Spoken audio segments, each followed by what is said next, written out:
Dilolostro YouTube channel la hi le xigodini tshikelela kunupu leyi nga tsariwa leswaku subscribe na xitlokwana u fike kona exigodini xa Mampela hi bombisa ririmi rero. Eka masiku ya 3 lama ya nga hundza ku ve na swithombe leswi nga jikajika ka swiyenge swa mabulu hi ku hambanahambana ka swona, laha ku vonaka xiyimbeleri xa vunanga bya Xitsonga xa ku tiveka swinene Papa Rhulani wa N'wachapu aka Hileswo.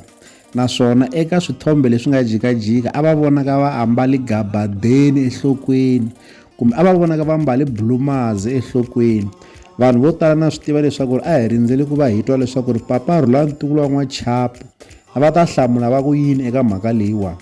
Laha ka nkandziyiso lowuwani hi mukhomeli Papa Rhulani wa N'wachapu loko va karhi va kaneta leswaku lexi a va xi ambarile enhlokweni a hi yona gabadeni kumbe a hi yona blumazi, va kombisa leswaku i nete ya tinsuna leyi ha ku humaka masiku lamawani. Hi lowu nkandziyiso wa kona. Laya kahle lexi la ku mbyela xona a hi number 1 i nete ya tisuna liya ku hi tinete ta ha ku humaka ku vanhu vo tala mi twisi nchumu Papa Rhulani mina hileswo. Mi swi twile na n'wina leswaku nqambi ya ka Gaza Papa Rhulani wa N'wachapu very meno va gima nenge ehansi a va pfumeli leswaku lexi a va xi ambarile enhlokweni i xirhangisi xa va ka mhani. Dilolostro.